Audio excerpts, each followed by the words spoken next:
Muchas gracias, pero lo siento mucho, pero mi español es horrible. Gracias for your patience, but I must do English. I'm so sorry.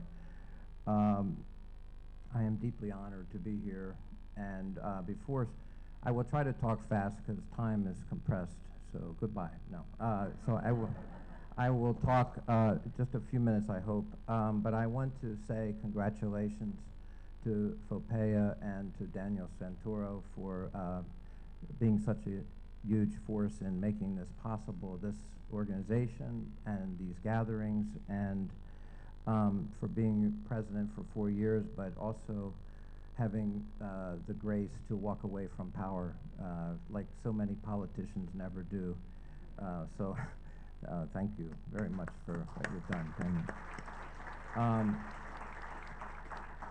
I will try again to be brief, but let me just talk about the state of journalism as quickly as I can. It's not a small subject.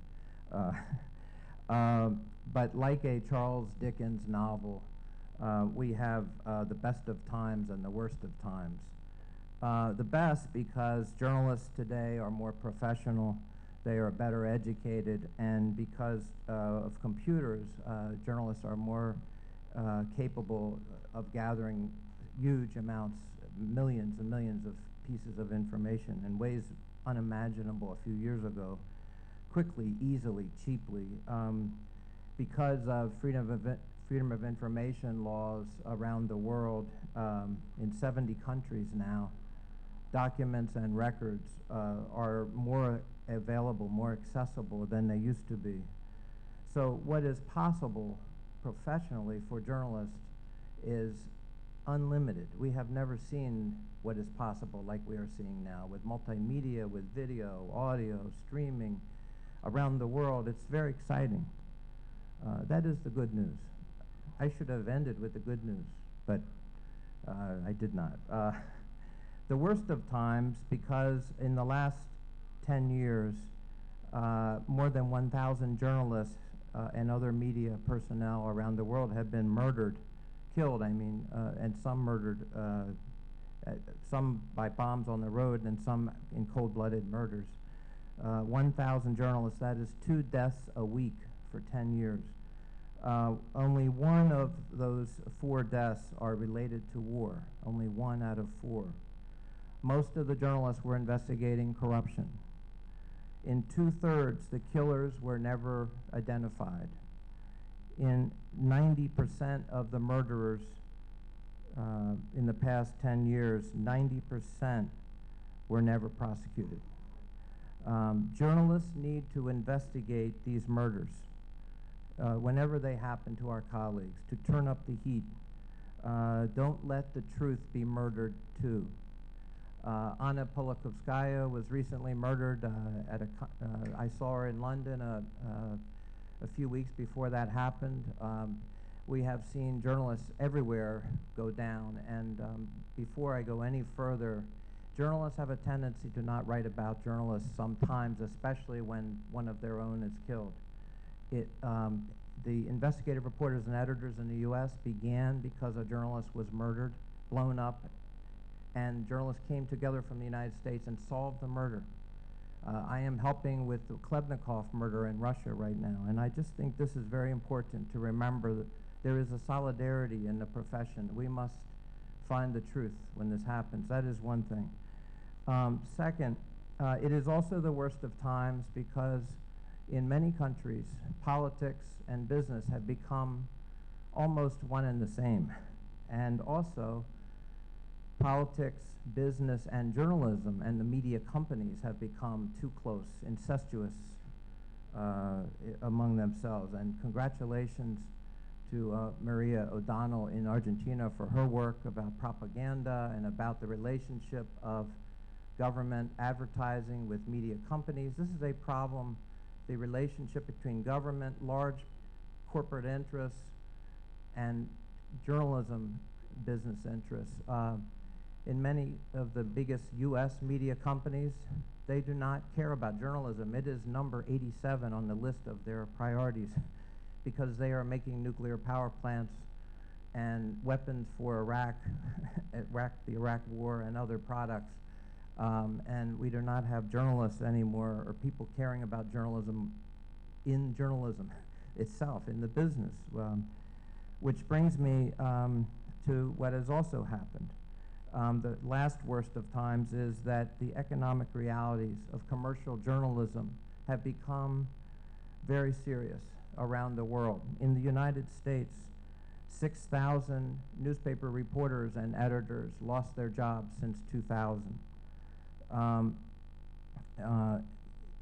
70% of journalists in America believe the owners have abandoned the profession, no longer care about the values, have the same values as journalism. Newsrooms are being gutted. Investors are harvesting their mature investments by cutting overhead. And the way they are cutting overhead is reducing reporters. So reporters cover 3 stories a day, 5 stories a day. This will not be investigative reporting if you are doing 5 stories a day. Even 5 stories a week is bad news, as far as I'm concerned. So this is a very serious problem. All of the great newspapers, great newspaper owners in the United States, many of them, not almost all, the Chandler family, the Bancroft family, the Bingham family, the Pulitzer family, have all sold out their companies to out-of-town investors who want to get richer. And the victims in almost every case are the journalists and, of course, oh yes, the public, which will be subjected to very poor journalism, very weak journalism. I began to see these problems in the late 1980s. This has been going on for many years, but I got frustrated and quit 60 Minutes. The day after my story led the show. I walked out the door. I did not have a job. I did not have any money, and I had a family. I do not recommend that anyone do this quite so abruptly. But I decided that I was having more problems with the employers, with my bosses, than I was investigating the bastards themselves out there. They were helping those people inside, and it was getting on my nerves. So I did start it from my house, and I called this new thing the Center for Public Integrity. All of the investigative reporting names were taken in the United States. Investigative reporters and editors, the Fund for Investigative Journalism, the Center for Investigative Reporting, and I decided all good investigative reporting is about public integrity. So in the next 15 years, we did 300 reports, 14 books, and I had a staff of 40 people, including Pulitzer Prize winning journalists. The center won more than 30 awards, national awards, and we broke the Lincoln bedroom scandal about Bill Clinton and people staying overnight. This is not Monica Lewinsky. We do not do that stuff. Looking at campaign finance influence, we were the first to disclose Enron was George Bush's best friend in the world financially.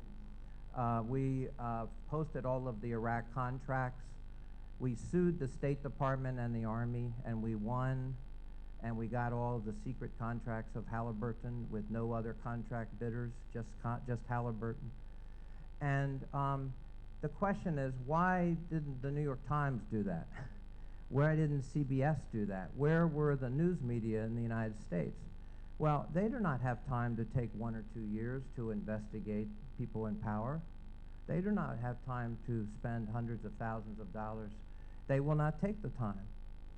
I was fortunate to raise $30 million US over 15 years to have a staff of 40. We had all the best equipment. And then what we did in 1997, and this is when I met Daniel, is we created a group of premier investigative journalists around the world, 100 journalists, 50 countries. We started doing investigations across borders, cigarette smuggling on 6 continents by the tobacco companies. We did a project which Daniel worked on the water barons, privatizing water, municipal water facilities in cities all over the world, pushed by the World Bank and other international organizations. And so anyway, we saw that anything is possible. Journalism is exciting. What you can do is unbelievable. The problem is no one was doing it. Why were we doing it? And the reason I'm telling you all this, sometimes journalists have to take things into their own hands, and they have to create their own news organizations. And I basically was the editor and the publisher, which is maybe a strange thing, maybe even schizophrenic. But I was the boss, and we were able to investigate the bastards. We also got sued by the Russian oligarchs, I guess I should call them. So we had lots of, not so many friends, actually, that hated our guts. But this reporting is essential. It must happen in every country, and also across borders. Today, there are investigative reporting journalist organizations, nonprofit journalist organizations investigating those in power all over the world.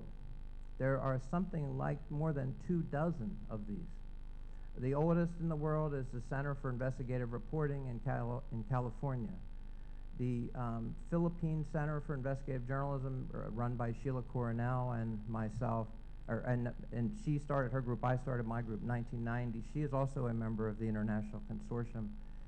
The Romanian Center for Investigative Journalism in Europe is created. Now we're having something very exciting happen just a few miles away across the Andes here, so which you'll hear more this afternoon about Chile.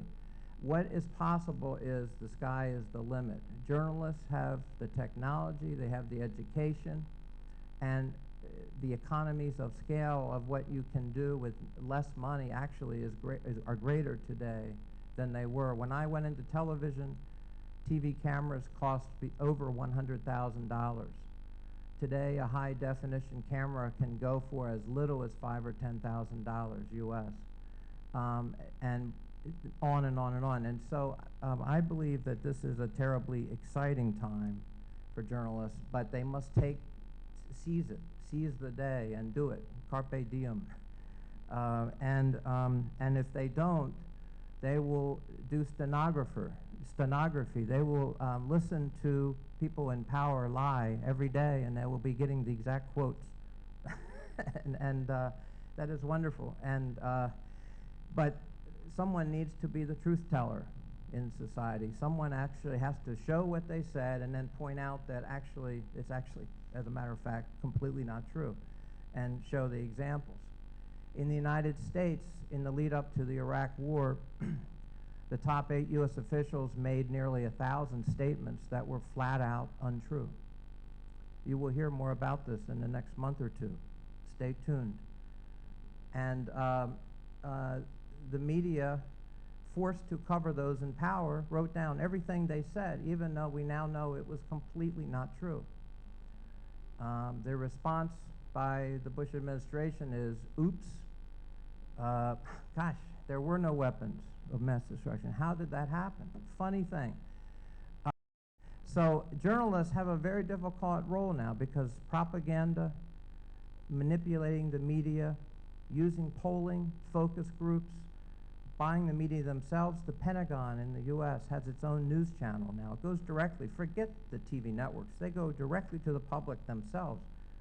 The taxpayers in the United States are now paying for the Pentagon to have a TV channel.